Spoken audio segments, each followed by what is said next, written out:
Baik, Bismillahirrahmanirrahim.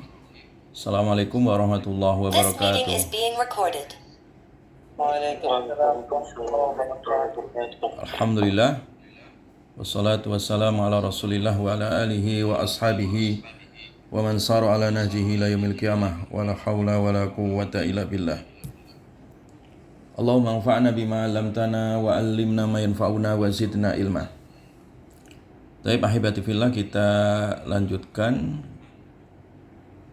studi manahij tafsir Quran atau manahij mufassirin, bagaimana madhab di dalam tafsir Al-Quran. Hari ini kita akan membahas tentang corak penafsiran kaum liberal ya, ditinjau dari kajian studi kritis ya.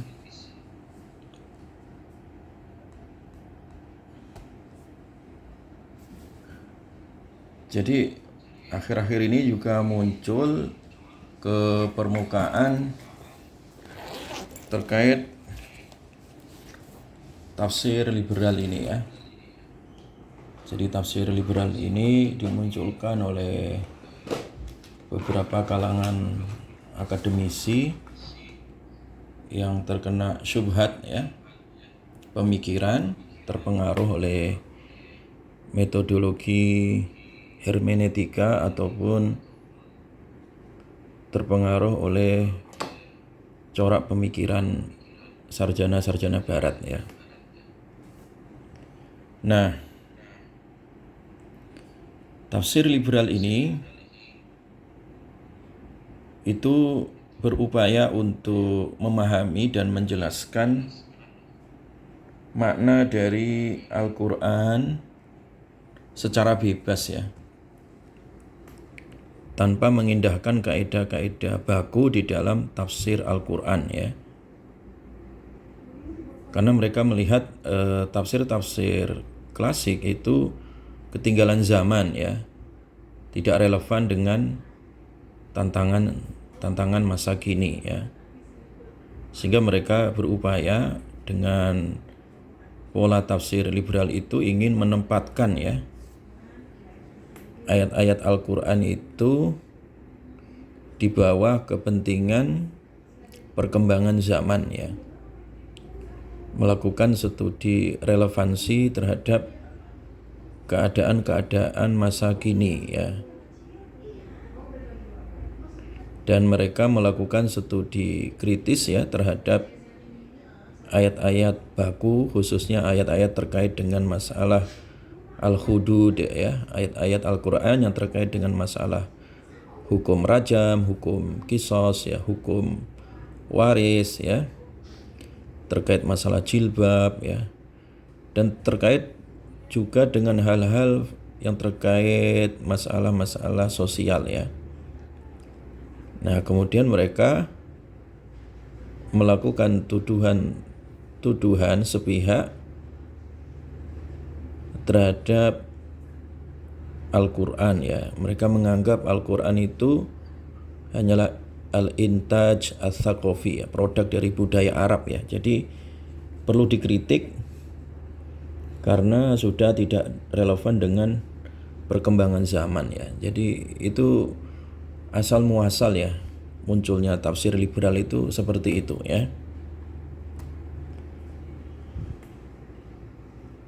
Nah, tafsir liberal ini berpandangan bahwa metodologi penafsiran Al-Quran yang selama ini ada, yang digunakan oleh ulama-ulama kita, yang merujuk dari tafsiran-tafsiran ulama-ulama klasik itu dianggap tidak mampu menjawab permasalahan saat ini ya.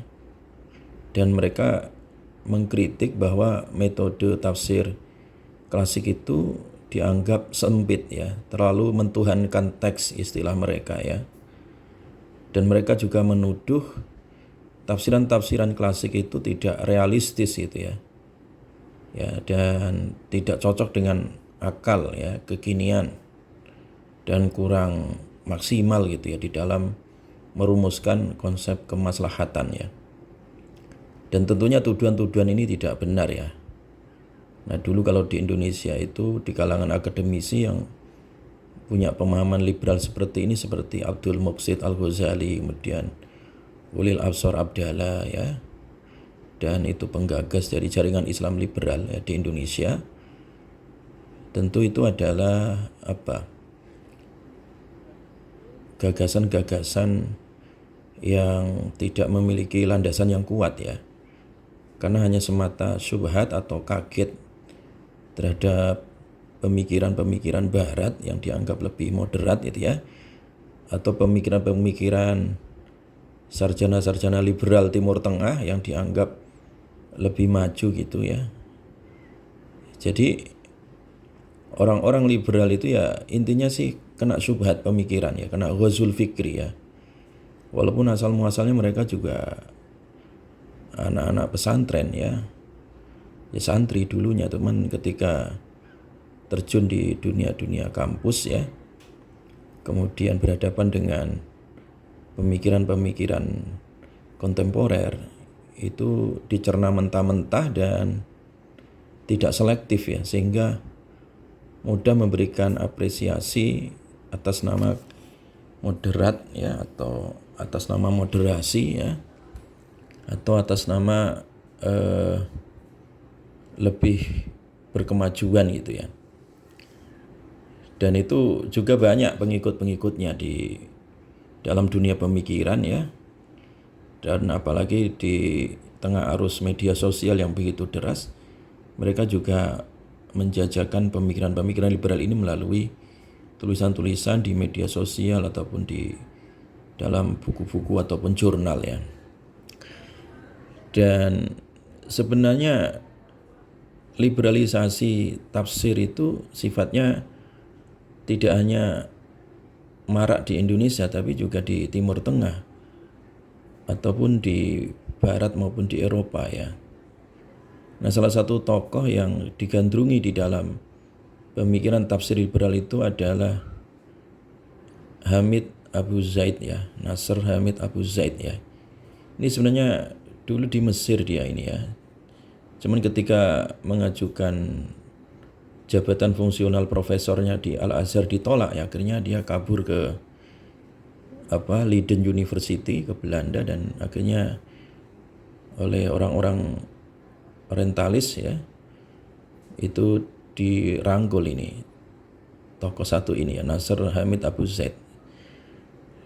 Ini tokoh liberal Timur Tengah asalnya ya, cuman sekarang dia dikasih penghargaan oleh Leiden University, jadi akhirnya dipakai ya untuk liberalisasi pemikiran umat Islam di seluruh dunia, termasuk di Indonesia. Dia juga diundang itu ya dalam diskusi ya, ceramah ya, bahkan dulu online ya, melalui radio ataupun melalui sekarang seminar-seminar ya, atau secara tatap muka langsung pernah di tahun 2004 ini ya, tokoh liberal Nasr Abu Zaid ini ya diundang. Nah, yang inti pemikirannya itu adalah liberal ya, karena dia ini salah satu tokoh yang menganggap Quran mestinya diposisikan sejajar dengan pembacanya, sehingga ada interaksi yang intens di situ ya. Dengan begitu bahasa teks itu dapat dipahami untuk merespon kondisi kekinian yang dihadapi oleh manusia ya. Jadi ini salah satu tokoh ya yang juga kemudian menjadi rujukan oleh orang-orang liberal ya di dalam menafsirkan Al-Quran saat ini ya. Nah, sehingga banyak juga menjamur buku-buku liberal di kalangan kampus ya, dan itu diterbitkan dan dibaca oleh kalangan akademisi. Tapi buku-buku liberal seperti ini juga perlu dikritisi ya, karena membahayakan pemikiran ya. Walaupun secara sekilas judulnya kelihatannya keren gitu ya, aktual gitu ya, arah baru studi ulumul Quran ya. Ini sebenarnya pemikiran liberal ini ditulis oleh Dr. Ahsin Wijaya, ini salah satu tokoh liberal ya yang mencoba untuk membuat arah baru studi ulumul Quran, tetapi bukan arah baru sebenarnya. arah yang menyesatkan sebenarnya ya. Kalau mau jujur, isi-isi buku ini sebenarnya penuh dengan syubhat-syubhat pemikiran ya. Karena isinya hanyalah provokatif ya. Termasuk bagaimana menuduh Mus'haf Utsmani ya, itu hanya sekedar produk dari tangan Utsman ya. Kemudian dalam buku ini juga menuduh ya para sahabat ya sebagai ikut campur tangan ya di dalam masalah Al-Qur'an ini ya. Jadi di situ dituliskan sejarah menunjukkan pada kita bahwa proses pembukuan Al-Qur'an diwarnai campur tangan Utsman ini dalam posisinya sebagai khalifah. Jadi dianggap bahwa Mus'haf Utsmani itu produk dari politik gitu ya. Zaman Utsman atau campur tangan budaya saat itu ya. Yang oleh Abu Zaid disebut the Great Khalifah. Jadi artinya itulah ya bagaimana orang-orang liberal itu justru malah mereka kritis terhadap internal tokoh umat Islam, tetapi kalau eksternal dari tokoh luar Islam mereka mendewa-dewakan itu. Tapi kalau mereka terhadap tokoh-tokoh ulama-ulama Islam salafus saleh itu mereka menggunakan kacamata kritis ya. Dan ini yang tidak patut ditiru juga ya, karena ketika kita kritis terhadap sahabat malah terjadilah penyimpangan-penyimpangan pemikiran liberal itu sendiri ya. Nah demikian juga contohnya ini ya. Ini Profesor Aminah Wadud ini juga tokoh feminis liberal yang kemudian menggugat ya tafsir Al-Qur'an khususnya terkait dengan masalah fikih wanita ya. Tentang fikih wanita. Nah, sehingga Aminah Wadud ini kemudian pikiran-pikirannya diterjemahkan dalam bahasa Indonesia yang intinya liberalisasi tafsir ya terkait dengan feminisme, Quran menurut perempuan ya. Bahkan Aminah Wadud ini seorang perempuan menggugat ya bahwa dalam syariat Islam itu kan perempuan nggak boleh khutbah, nggak boleh jadi imam bagi laki-laki ketika sholat. Ini si Aminah Wadud ini justru praktek ya, sholat di gereja, kemudian khutbah ya, kemudian jadi imam, sementara makmumnya laki-laki. Nah, dia praktek seperti itu tujuannya ingin menunjukkan kepada dunia bahwa tafsir Al-Qur'an butuh digugat katanya ya. Butuh disesuaikan dengan kemauan wanita gitu. Ini bahaya juga. Jadi pemikiran-pemikiran Aminah Wadud ini juga membuat syubhat di tengah-tengah umat Islam.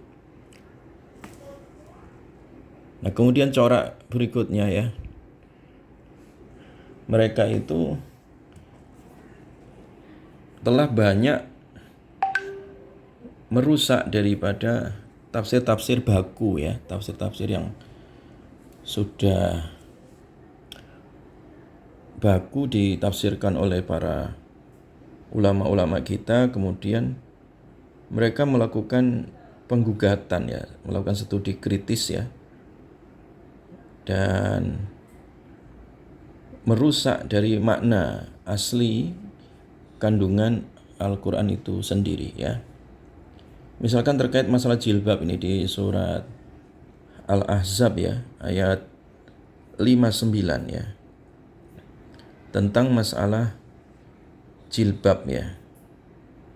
Nah, tentang masalah jilbab itu ya dikuatkan di surat Al-Ahzab ini, ya ayyuhan nabiyyu qul li azwajika wa banatika wa nisa'il mu'minina yudnina 'alaihinna min jalabibihin.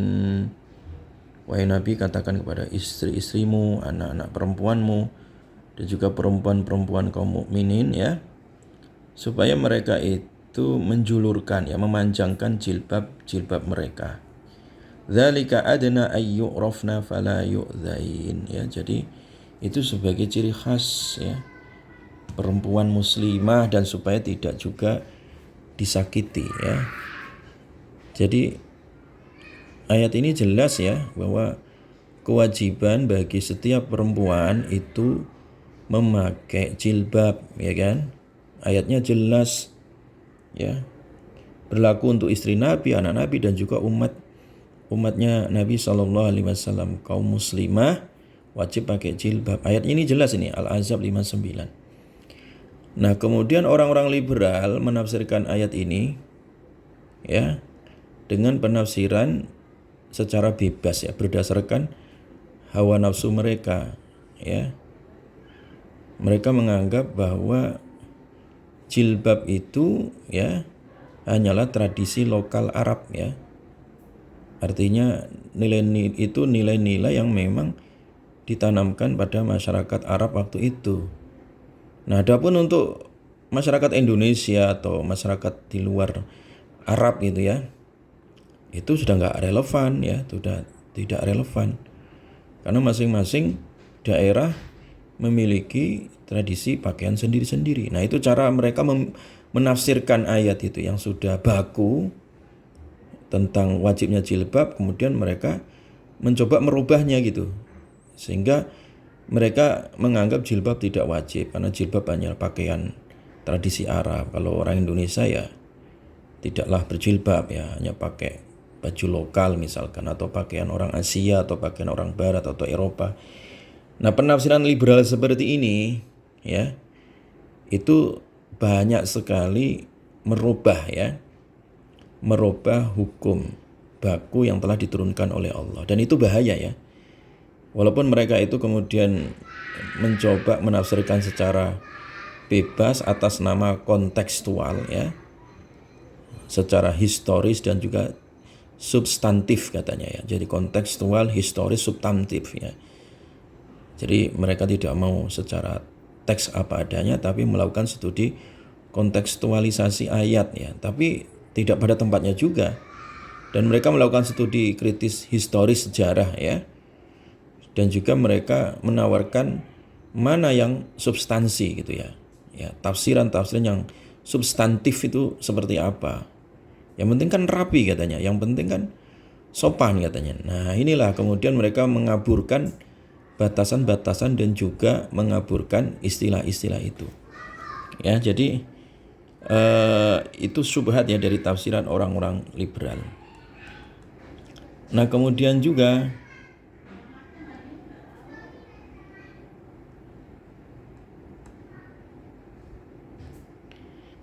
mereka itu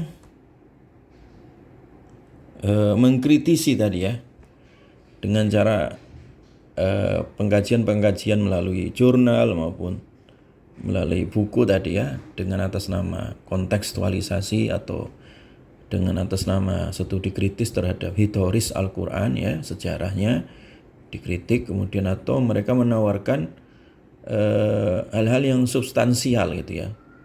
Walaupun sebenarnya meleset juga prediksi-prediksi mereka itu ya. Sehingga mereka juga menulis metodologi studi Al-Quran. Tetapi ini sekali lagi pandangan dari kacamata liberal ya. Nah, buku ini ditulis oleh Abdul Muqsid, Ghazali, Lutfi Saukani, Ulil Absar Abdallah. Ini tokoh-tokoh pencetus liberal ya di Indonesia itu ya. Nah, contoh lagi ya di dalam penafsiran liberal mereka itu terkait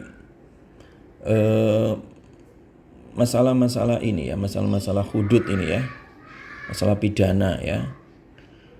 Jadi masalah-masalah terkait hukum nikah ya, terkait dengan hukum waris ya, terkait dengan fikih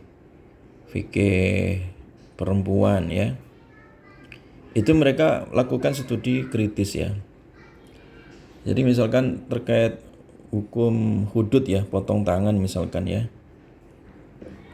Potong tangan itu kalau orang mencuri sudah mencapai 1 nisab kan dipotong tangannya ya.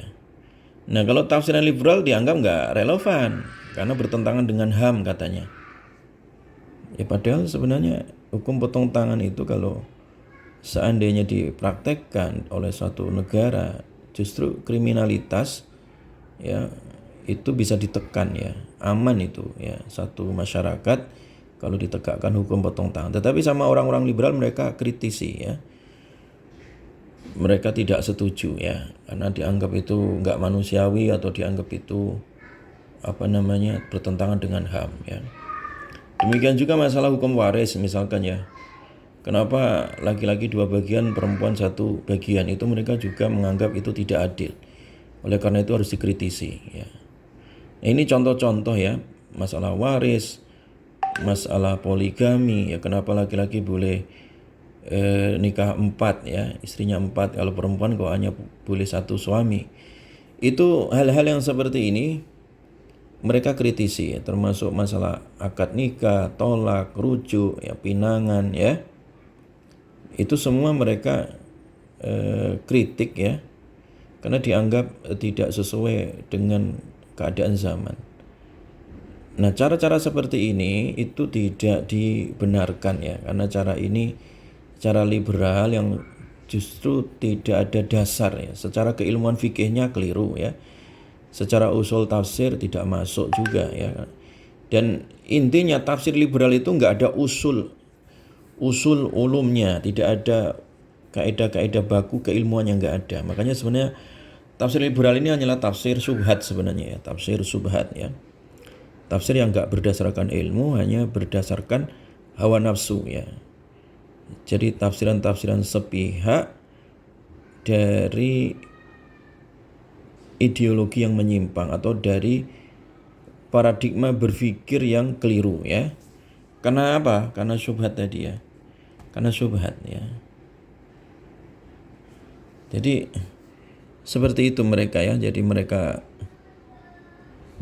memahami Al-Quran itu ya dengan kepentingan hawa nafsu ya, kepentingan hawa nafsu, atau bisa disebut dengan kepentingan sifatnya syubhat ya. Jadi kalau dikaitkan dengan ulumul Quran itu tidak ada usul tafsirnya ya, tidak ada usul tafsirnya, karena ya mereka itu hanya berimajinasi saja gitu ya, atau mereka orang-orang liberal itu hanya kaget dengan pemikiran-pemikiran barat saja, atau kaget dengan pemikiran-pemikiran di Timur Tengah oleh sarjana-sarjana liberal tadi kayak Nasr Hamid Abu Zaid ya, atau Sahrur ya, atau Aminah Wadud tadi ya, atau Fatimah Al-Mirnisi, atau pemikir-pemikir yang barat yang atau di Timur Tengah yang itu marak ya, digandrungi di kajian-kajian perguruan tinggi, yang mereka itu sebenarnya tidak menafsirkan apa-apa, tidak melahirkan tafsir yang bermanfaat, malah justru menjadi penyakit ya, syubhat di tengah-tengah masyarakat.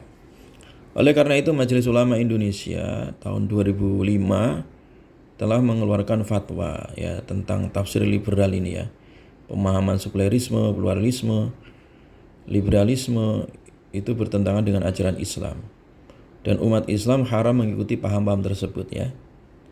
Jadi haram mengikuti paham-paham tafsir liberal tadi. Nah, sebagai penutup bahwa kesimpulannya tadi ya, tafsir liberal yang berkembang di tengah-tengah masyarakat saat ini ya, khususnya di masyarakat akademik ya, kampus ya, baik di Indonesia, di Malaysia, di Asia ya, di Timur Tengah, di Barat maupun di Eropa, itu mereka melakukan tafsir dengan cara liberal ini, itu telah mengaburkan tafsir yang sesungguhnya ya. Walaupun mereka ingin merumuskan atau memberi solusi dari persoalan realitas masyarakat yang saat ini ada dan mencoba merelevansikan dengan Al-Quran, tetapi manhaj atau metode yang keliru itu yang menyebabkan tafsiran-tafsiran liberal itu menjadi menyimpang ya. Karena tadi mengabaikan worldview Islam ya, pandangan Islam. Ya, mereka menafsirkan tidak menggunakan usul tafsir ya, tidak menggunakan kaidah-kaidah baku di dalam tafsir Al-Qur'an ya. Sehingga yang terjadi adalah pengrusakan tafsir ya. Jadi memaknai teks Al-Qur'an dengan sebebas-bebasnya tanpa diikat dengan ilmu tafsir ya. Jadi sekali lagi, tafsir liberal ini adalah tafsir yang menyesatkan ya, tidak perlu diikuti apalagi digandrungi, dan tugas kita sebagai mahasiswa, sebagai dosen, sebagai akademisi harus meluruskan ya pemahaman cendekiawan muslim khususnya, atau pemahaman mahasiswa muslim khususnya, untuk kembali kepada pemahaman tafsir yang otoritatif ya. Tafsir yang mengikuti manhaj generasi salaf ya, yaitu menafsirkan Al-Quran dengan Quran, Al-Quran dengan hadis, dan menafsirkan Al-Quran dengan ijtihad para ulama. Itu yang baku itu ya. Tidak perlu menafsirkan Al-Quran dengan syubhatnya sendiri tadi demi kepentingan hawa nafsu maupun kelompok ya. Wallahu a'lam bishawab. Demikian ya kajian singkat tentang studi kritis terhadap tafsir liberal ya. Mudah-mudahan bermanfaat dan mudah-mudahan kita dihindarkan dari berbagai macam syubhat pemikiran. Subhanakallahumma bihamdika asyhadu an la ilaha anta astaghfiruka wa atubu ilaik. Ustadz absen sekarang. Siapa yang hadir, siapa yang enggak hadir?